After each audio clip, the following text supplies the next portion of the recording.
it develops.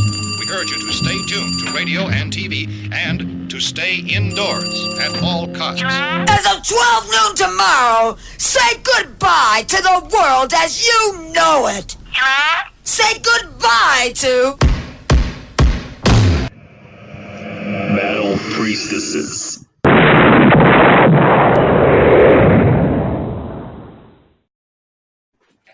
Alice. Can you hear us? There she is. Hi. Wait. Oh my God! Wow! Hi. Yay! It's Alice. Everybody's here. We're all here. Oh, I love your wall. This is like a party. Yes. It is. You like my fabric? No, this is a serious podcast. Yeah, very. Oh, okay. We're Welcome. serious people. Welcome. Yeah. Thank Good you. to see you. It's good to How see are all you? of you. Thanks. Let's all introduce ourselves. All right, I'm Elizabeth. I have the blog Here She Roars. And Hi, I'm Jenny. Elizabeth. You know me. Yes. Yes. Karina, you know me. I'm Jesse. I play in the updated version of Backstage Pass, pre-COVID anyway. And I'm also a musician on my own and writer and all the above. And apparently now a podcast host as well. Host. Be proud. Non-binary Ever podcast. evolving. Yeah. My Love name's your wall. Alejandra, Hello. and I am located in Detroit, and I own a private press record label that releases punk and metal on vinyl. Cool. Yay. Yay. Can we call this segment Go Ask Alice? Is that all right? Yeah. Call it whatever you want. All right. Hey, Alice, tell us about your new single that you have out. Yeah. It's a full album, actually. It's a whole album. Wow. It came out during quarantine, so I feel like it's kind of been a weird release. Like usually, you release a new record, you start releasing singles, you go out and play, you get some audience feedback, and it's strange because I don't feel like I have that ability to try out the songs on a live, audience. I mean, I read reviews and I played some of the songs before they were recorded, but it's definitely a different feeling when you have a new album and you play it for a live audience and they react to it, which is something that I really miss. On the other end of that, I'm really enjoying being at home. So, I love the imagery. Can you talk a little bit about the imagery of the single, Sister Dynamite? Sister Dynamite, yeah, the album cover is an image from a painting of this Chicano artist named Gronk, and he was part of this collective of Chicano artists that were around since the 70s called Asco, and he's done a variety of styles of art. I mean, I'm really attracted to his abstract work as well, but he has this one recurring character named Tormenta, who is on the cover of my album. And I approached Gronk about doing the cover, and I went in and I wanted to talk to him mostly about his abstracts.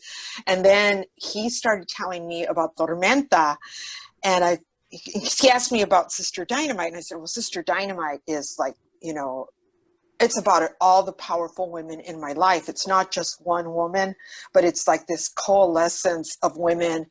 And I saw her embodied in AOC, like I saw like AOC walking into Congress with like this white suffragette suit, and the pages, like they look like they were stunned, like they're stopping to stare at her. And at that moment, I had this vision like, oh, I wish I could make a music video for Sister Dynamite where she walks into Congress and she's got these, you just see the white pants and the high heels walking in, and you see like the pages turn around and stare at her, and it's Sister Dynamite coming to change the world. Anyway, I love her. Wonderful.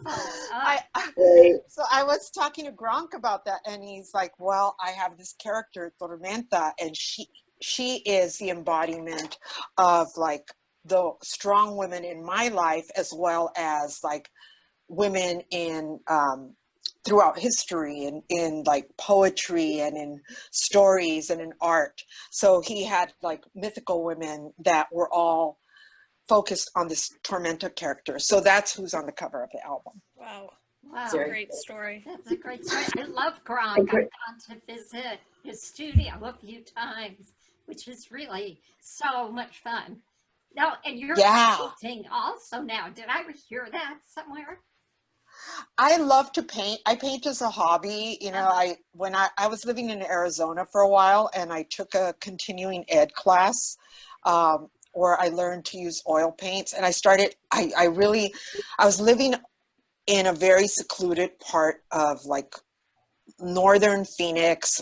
It was a lot of desert. I moved out there without knowing anybody, and so I had to take my creativity and find a new way to channel it, because I'm used to living in LA, where you turn around and there's somebody there who plays an instrument, and you're like, let's form a band, or let's write a song, or let's work out a project. And suddenly I didn't have that. So I took this continuing ed class and I learned to paint, and that helped me release that creativity in a solitary way. Are you saying that Phoenix is not a hotbed of artistic? I think there are places that are very artistic, but it just wasn't where I was living. I think like in central Phoenix, there's a very artistic population. Cool. But I was out in the desert, really, like literally the first time I went to the market, I saw people ride up on horseback. Wow. And cool. I was, yeah. That sounds good. Yeah. I mean, I love it. I love hot weather. So that was You were social distancing before any of this. Yeah. I got good at it. That's my problem, is that I'm deal. with you on that. Yeah. Like a 6-month house arrest or something. Oh. Yeah. It's tough at first, especially when you think like I have other things I want to do. But if you can get into the groove and feel like, okay, this is my solitary time, that I always like feel like life's too chaotic around me, and I wish I had a quiet moment to look inward and maybe write something, or, you know, like for me, I'm sewing right now, or paint, whatever it is you want to do, you know, now's the time. You have a lot of solitude, probably. Yeah. You're making masks, aren't you? I made some masks. Mostly I made masks for myself to go with my like dresses that I sell, because I'm such a fashionista. You I are. A punk rock fashion show in 1977. Do you remember all that nonsense? How much fun we punk had. rock fashion show? Yes, I do. I know. I felt like we were cutting edge. It was such a silly anti-punk concept, though, to do a fashion show, like parade our individuality across that stage. I still remember feeling incredibly silly when we did it. Like, this is kind of lame, but kind of cool. Well, now everyone I talks thought it was about fun.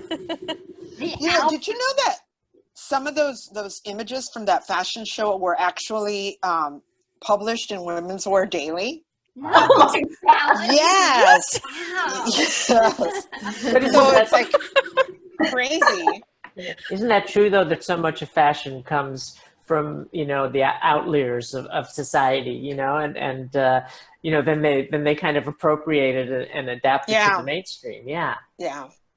Now, Alice, you saw Backstage Pass back in the 70s. Yeah, I did. Yeah, I'd like to hear a little bit more about that, because we know that they got to see you several times, which I'm very jealous of. So I'd like to hear from your perspective how you saw them as these powerful women back then and now. I think I saw Backstage Pass as sort of like a hybrid between like glam and punk, because I felt like they had more skill than some of the other punk musicians. They had more of a sense of melody. It seemed like their songs were like well thought out. They weren't just like getting up there to make noise, which is cool too. You know, I'm not judging anybody. I'm just saying stylistically, they had some chops, and they really had a very cool and unique presentation as well. Like I'm thinking of you, Jenny. I remember like specifically seeing you with your half and half face. Like, I don't know if I interpret it properly, but I thought it was like, for me, it was like, this is a masculine side of me and this is a feminine side of me, and I'm bringing it into balance, or I'm showing that I have like, you know, that I can channel both parts of myself. And it was really cool to see that. Thank you. You know, I think I was very frustrated because it was when I was in high school and I was first picking up electric guitar, they were like, no, you can't do that. I'm like, why not? Not everybody said that. No, I know, but that seemed to be the feedback I was getting from the musicians I was hanging out with,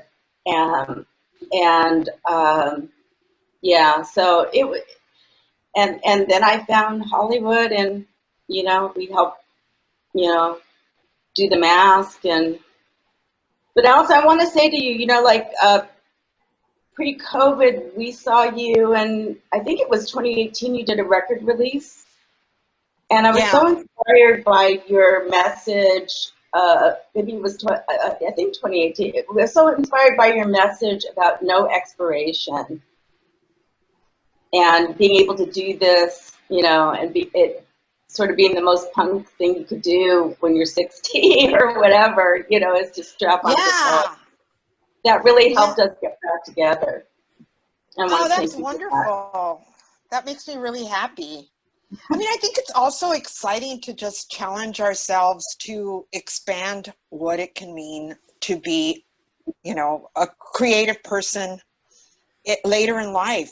I remember like a long time ago talking to Exene, who was griping about it and saying like, what do they want us to do? Like, sit in a rocking chair and knit? And I thought, no, of course not. We have to keep reinventing ourselves and learning and teaching what we know as well, and staying creative.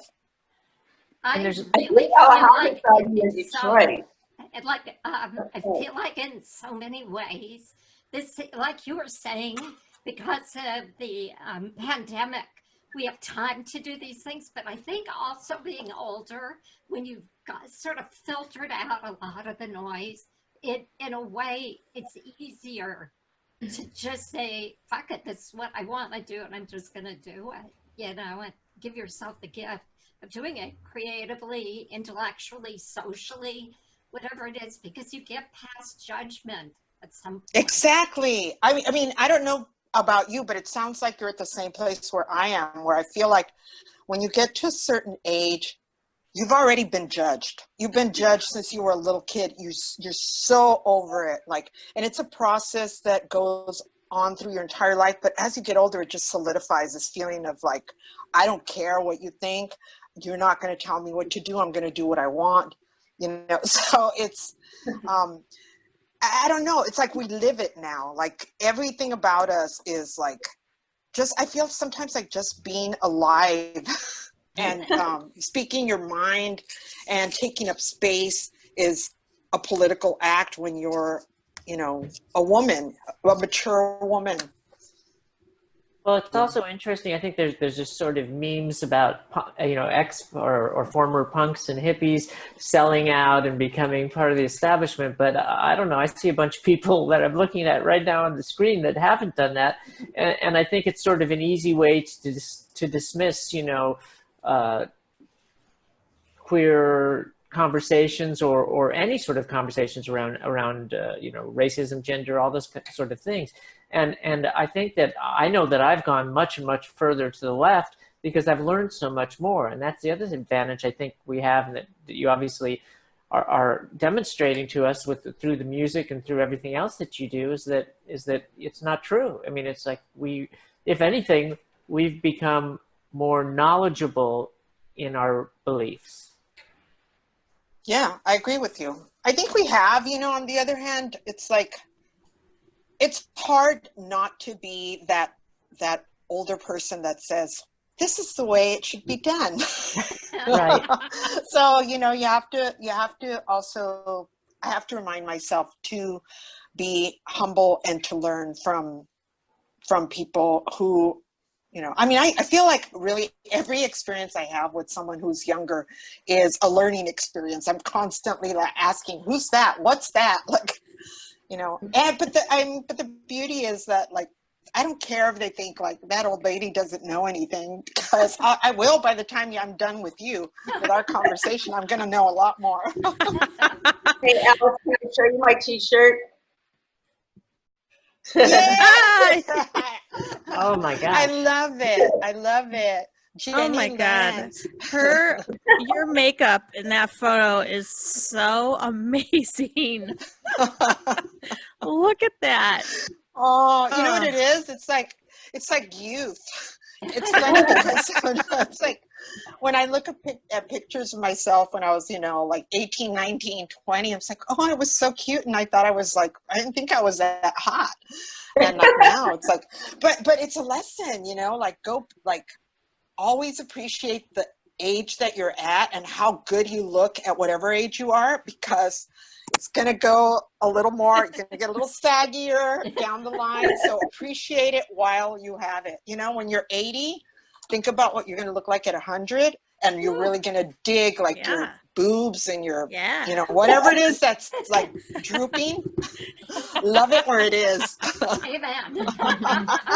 Alice, I wanted to ask you, so I have a blog and I've been here and there just, promoting Biden-Harris because I don't give a fuck. So, but I get a lot of backlash, actually, surprisingly, because people don't like things that Biden said once upon a time. So I wanted to talk to you and get your view on why it's so important for us to vote Biden-Harris and get Trump the fuck out.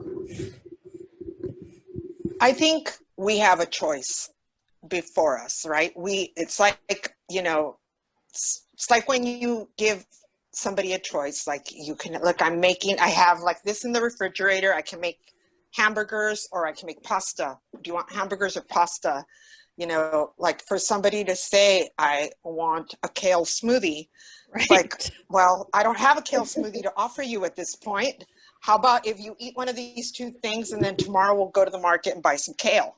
Right. I feel like we're at that point right now. Yes. Where, except we're not being asked like a hamburger or pasta. We're being asked like, do you want a pile of shit that's going to like put people, that's going to put children in cages, that's going to like just foment racism and just totally destroy our country with the divisiveness?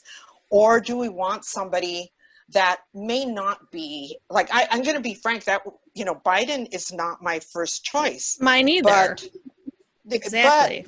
But Biden is a much better choice, and I feel like Biden is somebody that you could sit down. I would imagine that Biden is going to choose a team that includes some progressives and some conservatives and a whole bunch of people in the middle, where we can find common ground, where we can have dialogue, push our agenda a little bit forward. It's not going to be exactly everything we wanted, when we imagine our perfect form of government. It's not going to be that. That takes time, and it takes a lot of work, and it takes work not every 4 years and not for a presidential campaign only. It means working year round every day of every day. and putting your, you know, if you're going to be calling people out, then I hope you're also the person that's on the phone every day making calls. I hope you're like writing letters. I hope you're visiting your, you know, you're working towards political change that you want to see, or the social change that you want to see every day, not just when the cameras are on and, you know, the elections are happening. Although I understand why people would do that, because that's the time where you got like national attention. So it is important to bring up the things that you want addressed, the specific things that you want addressed, and hold politicians accountable. But I think when it comes to the day when you have to fill out that ballot, there is definitely a difference in what will happen if you choose to, depending on your choice, you know, depending whether you choose to vote or not vote, or vote for somebody to make a statement, but that won't really affect the outcome of the election. So that's what does. It's important to not have a protest vote. You know, we really need to get, I think Biden is somebody that's going to bring a lot of empathy, you know, to our country, and it'd be nice to have someone who's much more civil. Yeah. Yeah, I have a follow-up question though. When I think about this, it's like you mentioned AOC, and yet, you know, and these are the voices and faces of the future, and it's so remarkable, these people that have come in there. But then you see the DNC trying to primary them, and you can't help but attach certain significance. I mean, obviously, I'm the most anti-Trump people because my life is affected directly by people like that. I mean, I have a list of all the, you know, dictates he's done against the trans community in specific, but also all LGBTQ people. But I just what you said about changing the narrative and working is such an important part of it. And I feel that there's degrees of, it's not just about the politics. It feels like there's elements of racism and things in that, and sort of trying to silence those voices because they don't want to see that as the future of the party. I don't know. I don't know. I don't know that I've noticed that AOC is being silenced. Is that what you're saying? No, sorry. They ran, the DNC ran establishment candidates against AOC and some of the others who are up for re-election. Oh, you know, and I just felt like they need to embrace those people, because that absolutely. is the future. Yeah. Yeah, I completely agree with you. I mean, I wish AOC was running for president right now. I'd vote for her in a heartbeat. Oh yeah. I mean, I really like living here in California. I feel like, I was thinking yesterday, God, we really need that Green New Deal. We need some environmental help because our world is just falling apart. I really do think that the new Democratic administration, should they be elected, will embrace the Green New Deal. It's the best opportunity we have to rebuild after a pandemic, because a lot of the jobs that have been lost will not be there at the end of this, and they have to put people back to work, and really in green industry is the best way to do it.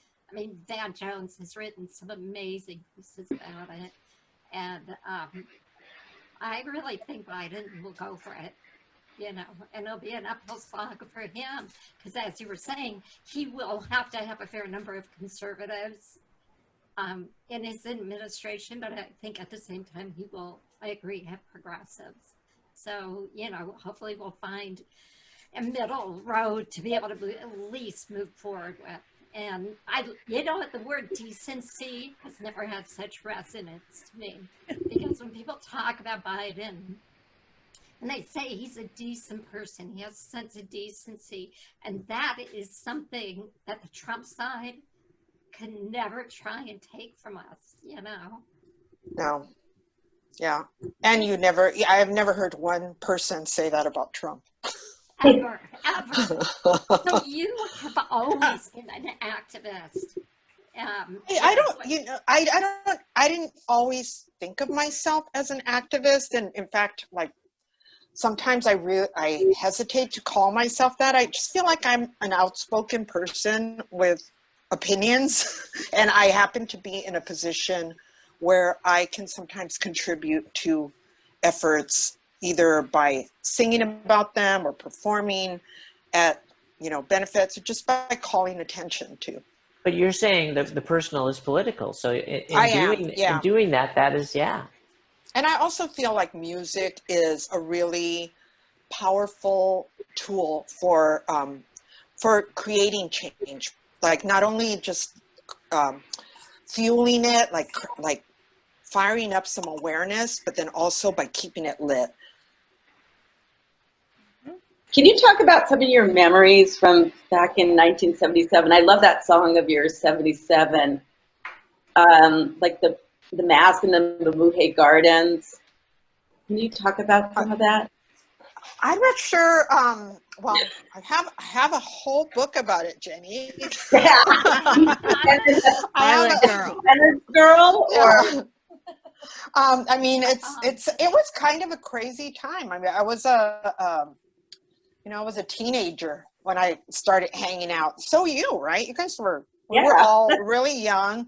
We did a bunch of stupid things. I don't think I wrote all the stupid things I did, because a lot of it involved just like copious amounts of alcohol and just a sense of like wanting to release all this pent up rage in different ways. Part of it was like being on stage and singing in a very aggressive way. But another part of it was like, I didn't write about all the fights I'd get in. I'd get in fights and cause problems. I remember like, if I didn't like a band, I was the asshole that would stand in the back and throw ice at them. Like I remember going to a concert and throwing ice at the band. Who was it? I don't even remember. Come on. No, it wasn't one of our friends. It wasn't one of our no, it wasn't. What was your reaction when Sid Vicious got on stage? Yes. At the Mabuhay Gardens, and he was trying to do some shenanigans. I thought Sid Vicious was so cool. Like I really I really looked up to him.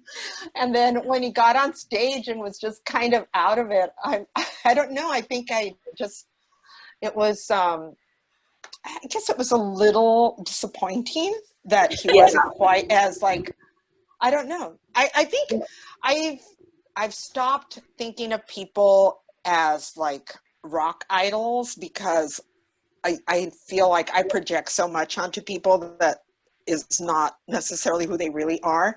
And that was one of those experiences where I really thought Sid was going to be a lot cooler. I still, Sid is still cool in my book only because I grew up thinking like he didn't care about stuff. He was just wild. He was just out of control energy. But then, since then I've seen like pictures of him wearing swastikas. I've heard people talk about like things he said that are like personally objectionable to me. So I don't think of him that way anymore. It's more like I think of Elton John, who I love, and it was really he's never done anything to disappoint me. But I also realized that was something that like he's my forever love from the 70s. Bowie and Queen too, right? Bowie and Queen too. Yes. Yeah. So mentioning your book, you've gotten 2 of them out so far, and both really interesting. Will there be a third, you think? I am considering writing another book. I'm going to be teaching a class at Oxy in spring. And what's the class? It's called Access to Praxis. It's about the power of music to create social change. And as I was looking for a text, I was like reading different things and doing some research, and I thought, I think I have to write my own text. And of course, I'm not going to have it ready for spring, but I thought, well, maybe I could do a zine and then eventually turn that into a book. But I'm really inspired because as I was like researching, I came across this, I don't know if you all have heard of this program called El Sistema, which is a program in Venezuela where they like take kids from like the poorest parts of town and they bring them together and they teach them how to play classical music, because classical music has typically been for the people in power, right? It's been for the rich, and it's been kind of like just it's been made to feel like it's out of reach, especially for very poor children. So they've taken them and they've started teaching them to play, and the methods that they use are very much in sync with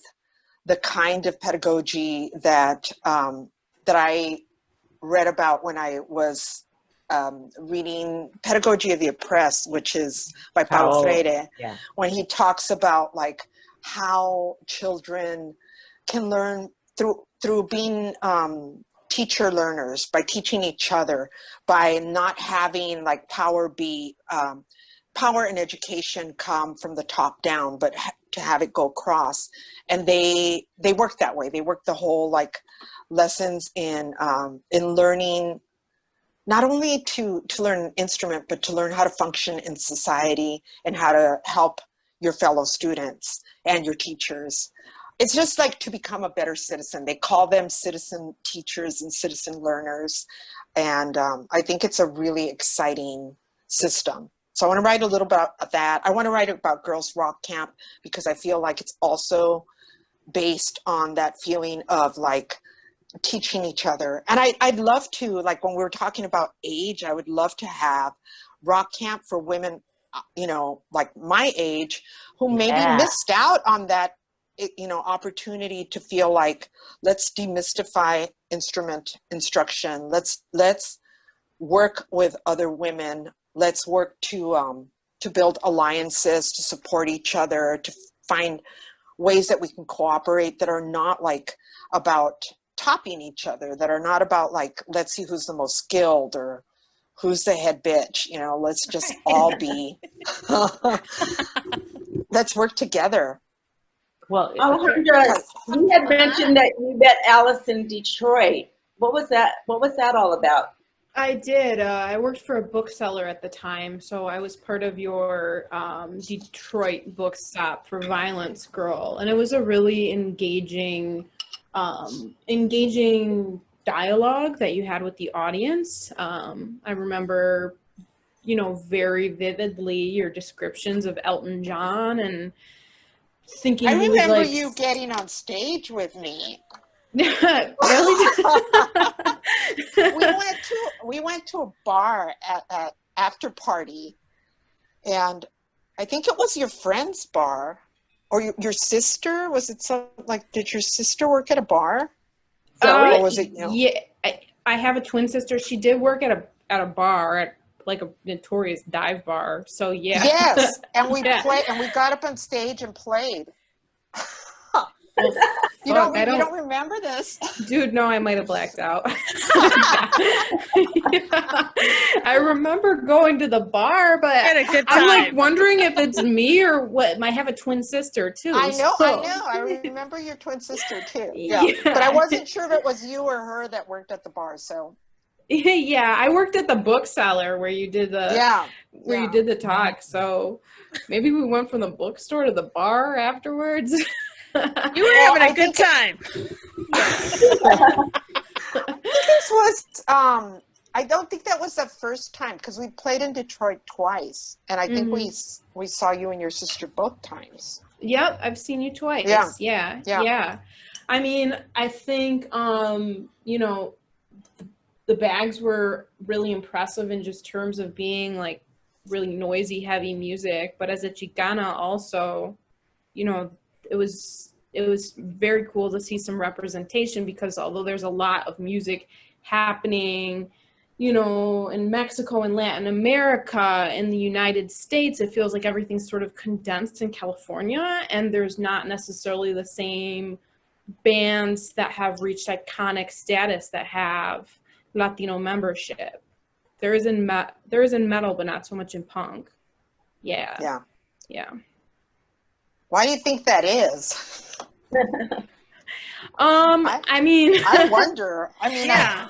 So they're all over metal. Right, exactly. I know. Yeah. And there's a lot of Latino punks in Chicago too, but in terms of like breaking through, I mean, you know, my dad was a visual artist as well. He did abstract art, but I remember when I was really young, him saying to me, you know, you're never going to be an artist. You'll always be a Chicano artist. And so I feel like that kind of has translated over to a lot of probably Black, brown, Asian, you know, musicians, where you kind of get put in this niche category or tokenized. So you're not really a part of the bigger canon of things. You're just in a subgenre there, you know. Oh my God, I'm so glad you brought that up, because that constantly happens to me, where I feel like, you know, I consider myself part of the early LA punk scene that, you know, was in from the mid 70s up until like, I'd say 1979. It was really small and centered in Hollywood. At least that's, you know, that was my experience. I don't know what you, Marina and Jenny, think, but from my experience, it was like centered around like people living at the Masque, and I mean, not living at the Masque, but hanging out at the Masque. But there was what was that apartment building? The Canterbury. Yeah. Anyway, when people write about me, a lot of times they write about me and they move me forward in time to like 79, 80, 81, when there was a Chicano scene, punk scene that was going really strong in East LA. And it had its own like identity, you know. I mean, it was a punk scene, and it was inclusive, and it had people from all over playing, but there were definitely key players that made that scene a community. And I feel like I was part of another scene, and people keep putting me in this scene, and by putting me in this scene, they are in fact extracting me from the one that I belong in, because they choose to associate me with like my ethnic group. And I was born and raised in East LA. I'm a proud Chicana, and I'm a proud Chicana born in East LA who was part of the Hollywood scene. So right. I feel like that's sort of like putting you, like, people can only think of you in context of this, you know, this time and place. This is like the kids' table, or not the kids' table, but it's the only area that you are able to fit in is if we put you in this little box. Instead of saying like all these artists could go anywhere, you know. Even like with Gronk, you know, where I started talking to him about him and saying he's a Chicano artist, he identifies as a Chicano artist. He's all over the place. He travels all over the world. He's had exhibits everywhere. So he is, in effect, an international artist. But his identity is as a Chicano artist. And I identify as Chicana too. And, but I don't necessarily always need people to call me a Chicana punk. You know, I'm fine with just being called punk. I don't need to, you know, I don't need the qualifiers like I'm a woman or I'm a Chicana or queer. I'm happy with all those things. I'm proud of being all those things. But I'm also, you know, like in this bigger family of punk. That makes a lot of sense to me, because I think for you and for your artist friend, when you claim your identity, it's a way of raising up your people. But if somebody outside calls you or labels you that, it makes you feel like you've been forced into a ghetto or forced into a barrio without your consent, you know. And it happens to writers, it happens to musicians, where it feels like white is the normal and then everything else is Chicano punk, or, you know, or black punks rather than just punk, you know. I don't know. That's how I interpret it. And no, I totally agree with you. And it pisses me off because we have grown up with the normalization of the white European culture being like, that's what America is. That's not what America is. American music is not white music. And you don't have to say like, you don't have to say Latin American or, like you shouldn't have to qualify it because, I mean, the only thing that you could honestly say this is American music is if you're playing like Native American music. Right. And if you're not playing that, then all our music is American music. If we choose to call it that, maybe we don't want to call it that, but as you said, Alejandra, it should be up to us to be able to say, this is, I am identifying this. I am identifying as a Chicana. I'm proud of who I am. I want this associated, but I also don't want to be put in a box. And I don't want people to have expectations of like, how I grew up or whatever, like what I should be talking about. Right.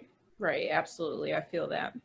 It's interesting to hear that perspective because when I first saw you, Alice, you were in the decline and I was a kid and that didn't even cross my mind. I just thought it was so cool. You were singing about gluttony.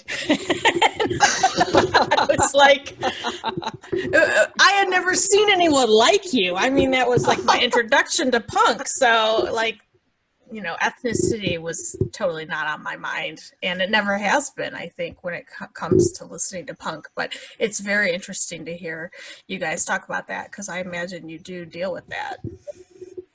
Well, the subject of, I'm sorry, I was just going to say the subject of gluttony transcends.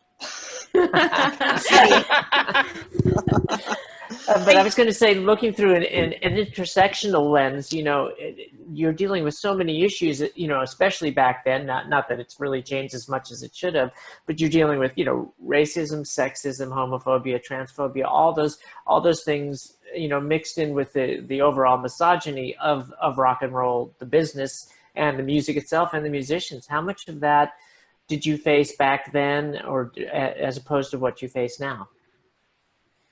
I think when I was younger, I really felt like I really felt empowered by punk. I felt like there were no rules, and people are always surprised when I say that I didn't experience sexism or racism, and it is possibly that I didn't experience it because I didn't care, or I didn't value anybody's opinion of me enough to even notice it or to make anything out of it.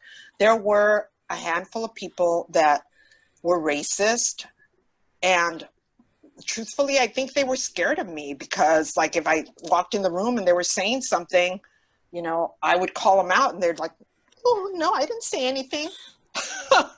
So that was a feeling of power too. It's like, if you can't say it to my face, then, you're not worthy of my time or attention. It's not going to hurt me.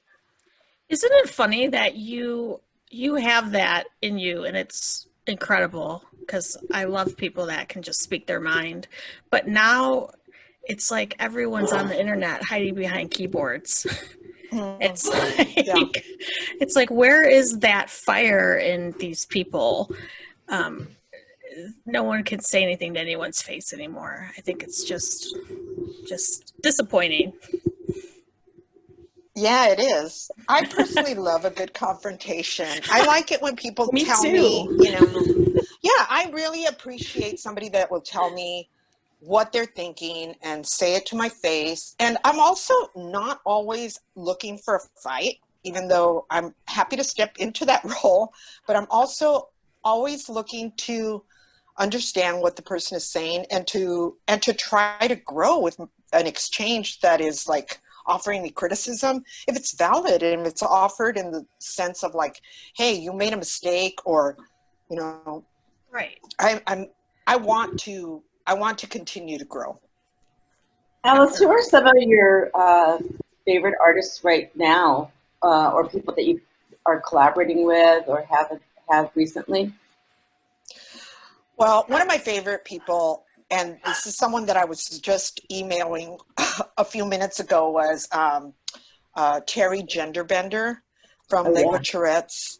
I just adore her. I think she's so creative, and she's such just a good person to hang out with. She's sweet, she's loving, she's someone who will, like, you know, literally give you like the coat off her back if you need it, or even if you just admire it. Terry Genderbender and Kathleen Hanna and I forget who else was on the stage, but they added so much fun to what you're doing on, I think it was, some of the songs you did for that record release at the Echo. I just thought, oh yeah, it was so colorful and fun. Yeah, I feel really, really fortunate to have the support of other strong women, because I feel like the more of us that like hang together, the stronger all of us are. Kathleen is someone who has also like stepped up and just offered to help whenever She's amazing. I've said like, if I say I'm doing this, she's like, let me know if I can help in any way. And I feel, and Allison Wolf has also been like that. Oh yeah. I've worked with two bands in the past couple years that I really, really love. And that's why I became involved with them. One is Fatty Cakes and the Puff Pastries from Fresno, California. Great name. They are like, I know. do you know? Yes, you have to hear their music. Their music is like, I don't know. It starts off sounding like it's going to be sweet, but then the lyrics are just like witty and biting and tough, and they're just beautiful mermaids that can kick your ass. And David O. Jones. Pardon me? Your bass player, David O. Jones. Yes. Yeah, his son, I think, collaborated with my adult kid. Oh my God, that sounds great. Yeah, it was a while back, but still, I was just thinking, next generation. Yeah, for sure. So, are any of your daughters going into the creative world? Pardon me? Are your daughters kind of in music or art or the creative world? My middle daughter is a singer. She loves to sing. She plays guitar and writes her own songs. She likes to do like small cafe shows. She does like, open mics and things like that. But I've had her sing backup for me a few times. And I think she still has maybe a little bit of stage fright. But I'm hopeful. I would love to see her like have her own band and do all her own music. But that's for them to decide. I also don't want to like project onto them. My oldest daughter is into teaching, and my youngest daughter is she wants to get a PhD, so I think we're going to be in academia land with her for a while. PhD in what? I don't know what she's like. She was very interested in education, but now she was taking a statistics class, and I don't know what she wants. She wants to be some kind of professor. It can be anything they want. Yeah. And those things change, right? Yeah. I think you were going to tell us about another band also. I think you said there's I was going to say Fea from San Antonio. I produced their most recent album, which is called what? Can you repeat the name of the band? Fea, F-E-A. It means ugly in Spanish. Oh. So I don't know the whole story behind the name, so I won't get into that. But their album is called No Novelties, and they are punk rock from San Antonio. They're like, you just have to hear them. They're really good. They're very, I mean, it's the kind of punk that makes you want to dance, you know, and it's, some of the songs are bilingual, and they're also like wild party girls. So their music reflects that. To be young. Yes. Well, what would you say influenced you, you know, as you were forming the Bags and doing all that kind of stuff, particularly women? Which artists would you say were the ones that had the biggest effect on you as you were growing up? Well, I musically, I loved Bessie Smith. I loved Aretha Franklin. I loved women who had these awesome voices. And when I got into punk, I thought like, oh, I'm going to try and sing that way. And of course, I couldn't do it. But I did also have a moment when I saw Patti Smith. I saw her in a small club at the Roxy Theater in Los Angeles, which is a small venue. And I remember thinking that she was very different from any female lead singer that I'd ever seen, because first of all, I hadn't seen a woman that projected that kind of androgyny. Like, she came on stage and, like, I think they were dirty jeans. They looked like dirty jeans, and I think just a t-shirt. And it also looked like it was just like, you know, kind of wilted. Nothing looked like, there was no pretense to her at all. And then she started performing, and suddenly she went from like hobo to the sexiest rock star I'd ever seen, you know. And I felt like it's all about her energy. It's all about owning her sexuality as a human being that connected with other human beings. And it was like she was free of gender, and she was free of any kind of artifice.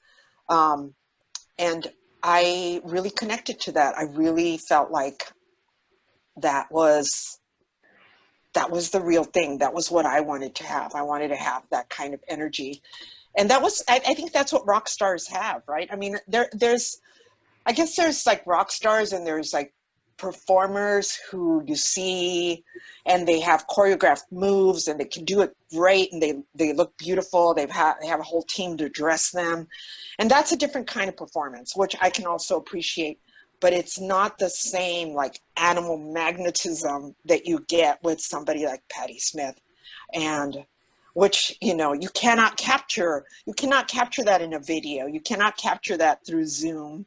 You know, if Patti Smith had to do a Zoom performance right now, I don't think it could compete with, like, you know, Lady Gaga doing a Zoom performance, because Lady Gaga, it's all about the choreographed moves and the, you know, and I mean, she's got an amazing voice, yeah, but the animal magnetism, that has to be in person. And that's why I think I still, more than anything, love to see a band or a musician in a small setting, because that's when you feel it. You feel the music in your body. It's like the sound waves are coming into the water in my body and making it vibrate at the same level that you're vibrating. It's, you know, it's a good feeling.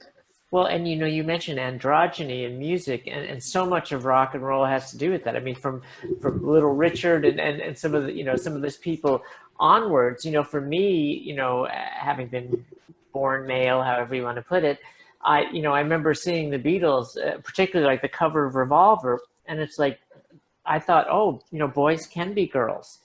And that was like a revelatory moment for me. And what you're describing with Patti Smith is similar too.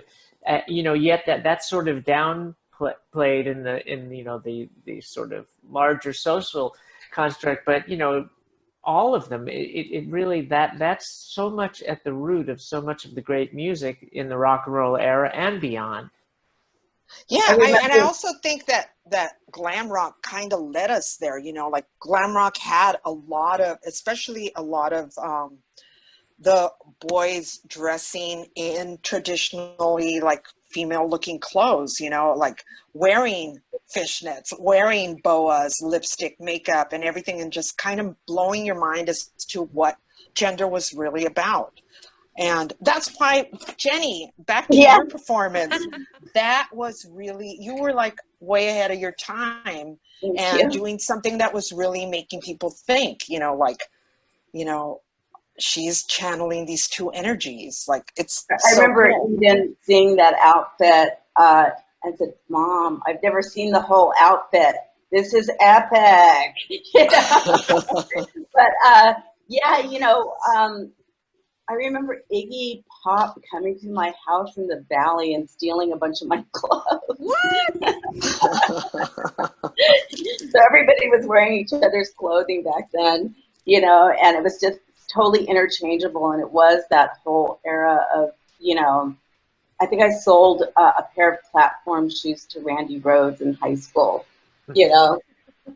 You know, I think for people who are young, it may not seem like it was that, you know, so what, you know, guys wearing dresses, who cares? It's not that big a deal, right? But I grew up in a time where there was like a dress code. You had to, like, if you were a girl, you had to wear a skirt or a dress to school. Whether it was snowing outside, you could not wear pants because that was for boys. So no, I got suspended for wearing boys' Levi's.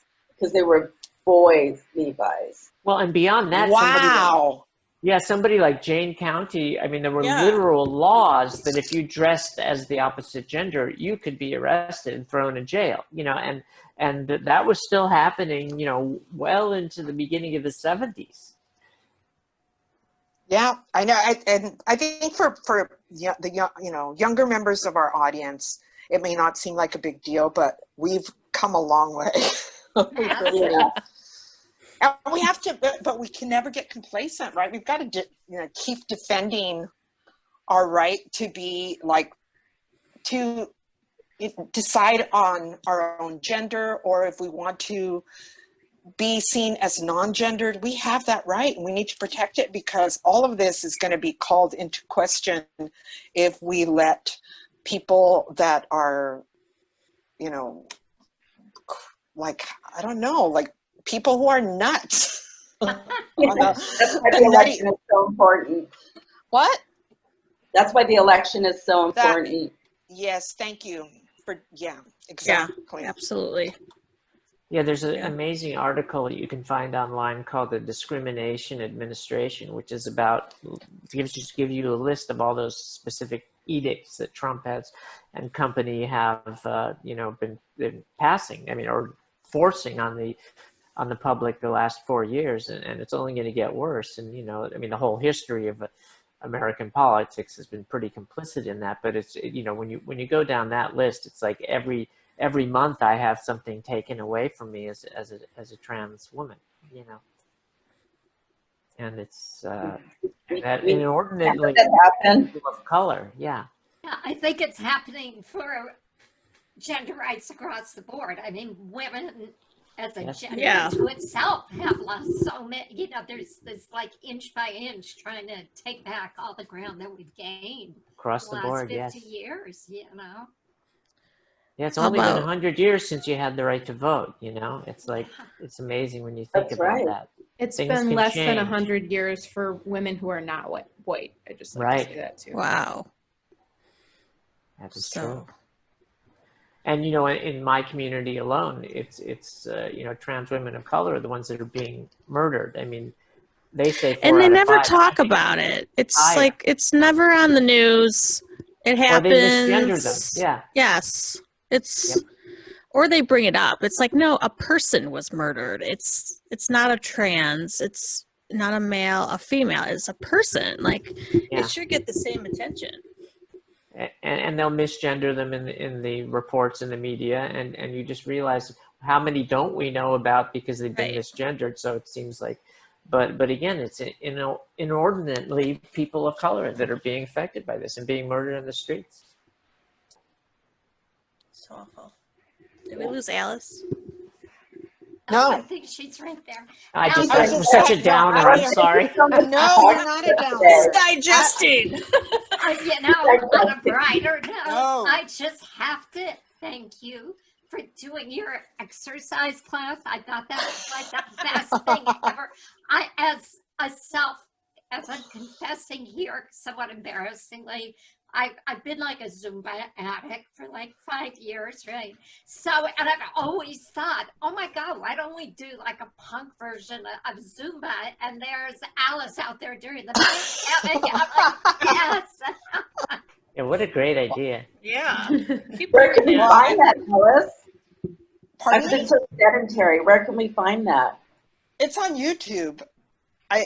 They're individual songs though. So if you want to do like just one song, like you've just been like, if you're watching a show and there's a commercial and you're like, I can do one song, you go up and you do one song, and then you sit back down and watch the rest of your show.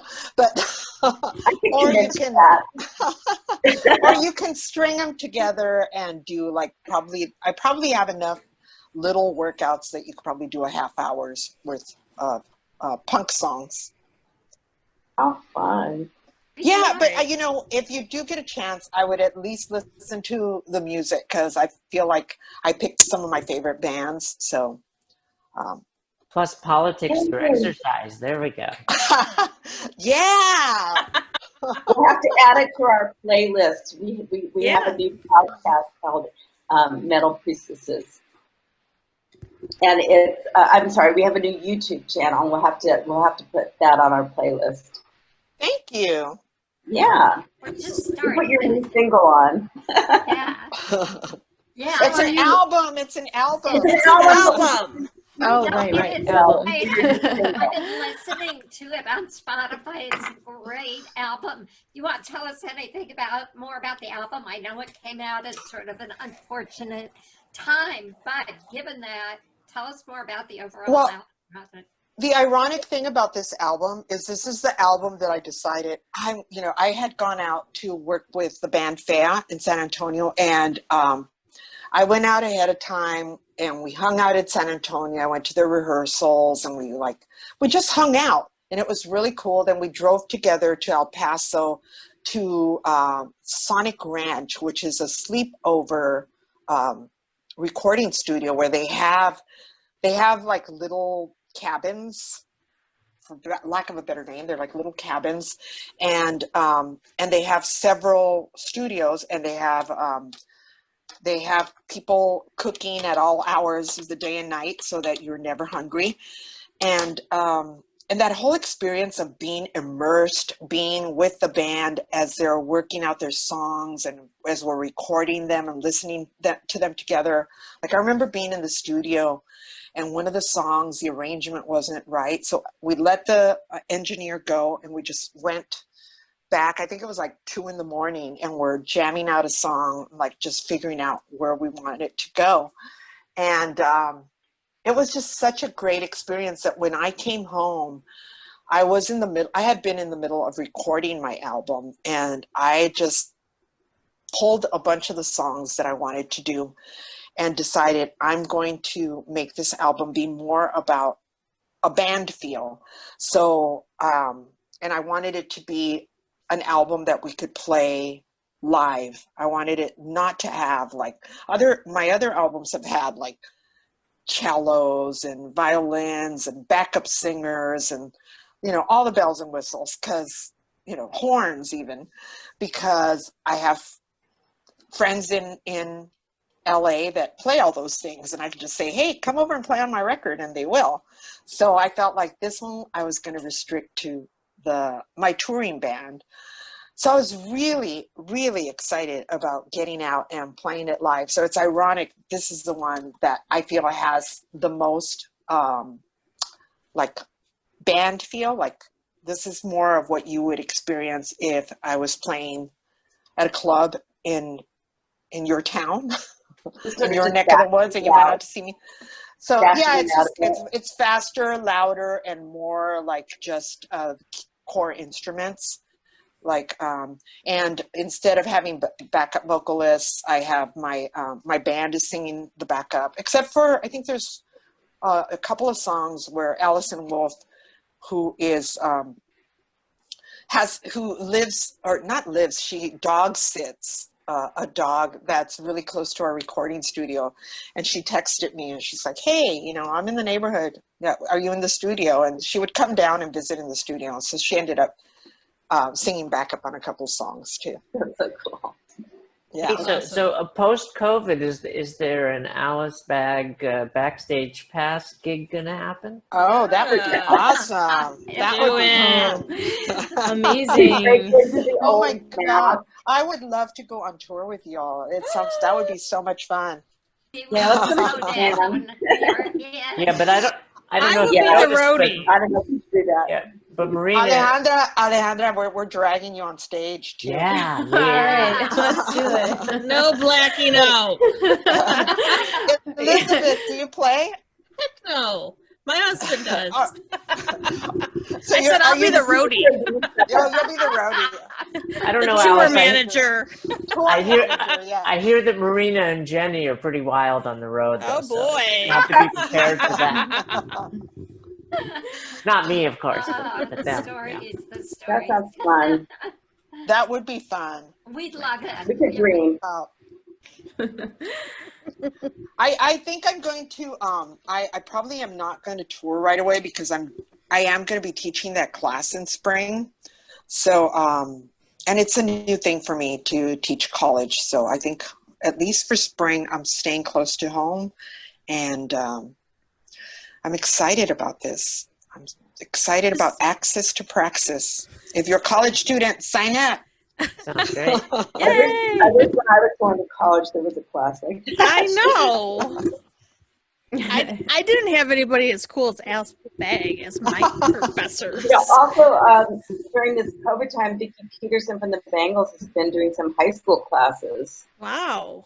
That would have made high school a lot different. Yeah. I'm going to be Wow. teaching a course too at Antioch University. I'm teaching human sexuality. I've taught it a couple times before, but I never had a teacher like me or you either back in the day. That's great. Things are changing, right? We're trying to move it forward. Alice, I think you're a great teacher. Really. Oh, thank you. Thank you for that, for having trust, for having faith in me. Thank you so much for coming on the show. Yeah, it was amazing. Thank you. You were so great. Thank you all for making time. Thank you. We love you. I love you too. This has been really fun. Come back. I wish we could all just hang out together and be in a band and go on tour. I'd love it. To be continued. Yes. To be continued. Alejandra, say hi to your sister. Oh, I will. Say a message for me. I will. Zoe. I'll see you all. Yeah. We will see you. Yeah, we'll see you. Bye. Thanks for having Thank you. me. Bye. Bye. Take care, Alice. Bye-bye. You too.